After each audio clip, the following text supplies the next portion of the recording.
This is the Guy News for August 28, 2026.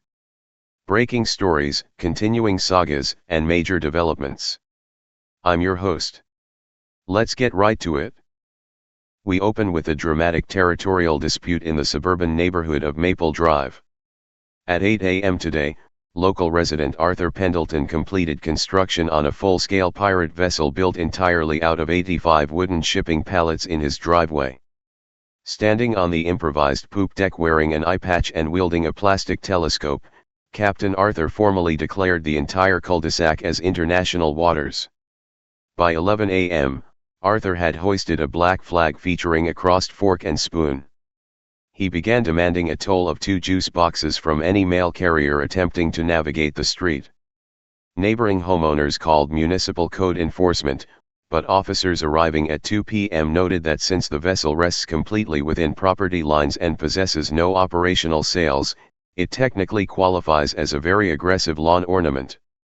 Captain Arthur claims his crew is preparing to sail for the local supermarket as soon as the tide or the weekend street sweeper comes in.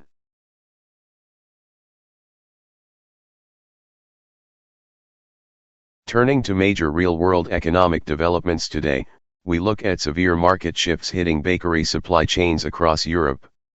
Rising costs of key raw ingredients, including butterfat, wheat flour, and bakery energy usage, have driven the prices of iconic French pastries to unprecedented record highs.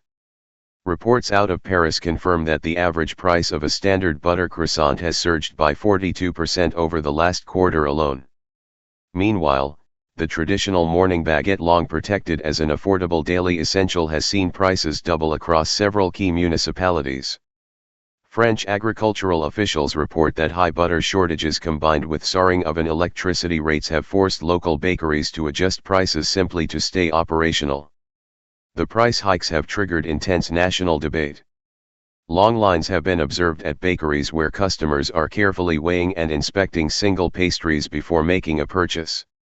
Government leaders are currently debating emergency agricultural subsidies in Parliament to help stabilize dough markets before the weekend demand peak. We will continue monitoring global commodity prices as the situation develops.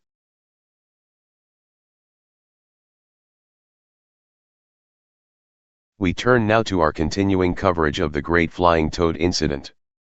Following yesterday's dramatic mid-air intrusion at Oak Ridge High School's graduation ceremony, all anti-gravity effects have completely worn off as expected. At 7 a.m. today, wildlife experts confirmed that the entire flock of nearly 1,200 toads is now safely grounded. However, rather than returning to the municipal park, the entire amphibian population has officially settled directly onto the high school's main athletic field. Recognizing an opportunity, the school board held an emergency meeting at 10 a.m. and voted unanimously to recruit the toads as the district's official green spaces maintenance crew. Equipped with a high-capacity diet of insects and wild grass seeds, the grounded squad has already cleared 3 entire soccer fields of weeds in under 6 hours. Stay with us. After a quick break, we'll look at how the students are welcoming their new campus caretakers. But first, this broadcast is brought to you by Spoon Grip 3000. Never drop your soup utensil again. Maximum hold, zero slip. Welcome back to the Guy News. We continue following the grounded flying toads in their new academic career path. By 1 p.m. today, student council representatives presented the maintenance crew with a customized mini sign that reads Oak Ridge Lawn Operations. Biology department supervisors report that the toads are performing their duties with unmatched efficiency, working in precise grid formations across the varsity football field. In exchange for their services, the district has installed 4 heated mud baths and 3 permanent bug lamps near the 50-yard line. School officials state the arrangement will save the district thousands of dollars in commercial landscaping fees each semester, declaring the accidental anti-gravity spill a triumph for suburban sustainability.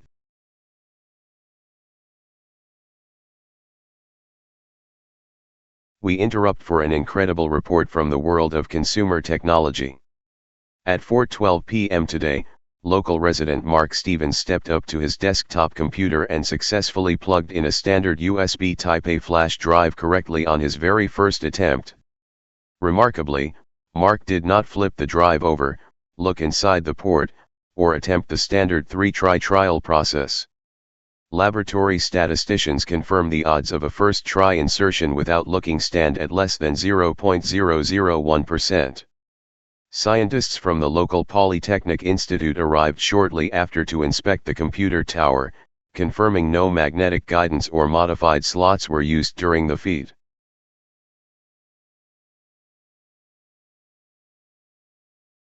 Finally tonight, we check in on our chosen family of the year, the Huff-Elston Huffles.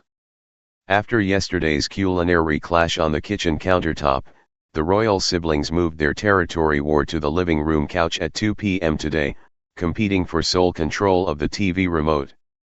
Older brother Huffle the pig, wearing his golden crown and red cloak, seized the remote first and immediately selected a 3-hour documentary on industrial tractor engines.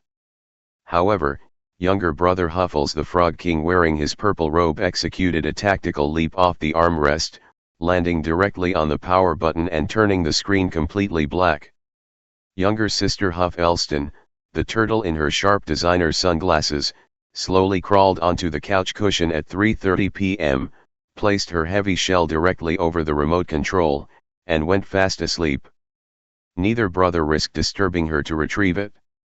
Meanwhile, penguin parents Huff and Huff spent 4 straight hours standing side by side in front of a blank wall, staring intently at a tiny speck of dust suspended in a sunbeam. And that is the news for today. I'm your announcer, reminding you to check your USB orientation, respect local driveway captains, and keep your bakery budget tight. Good night.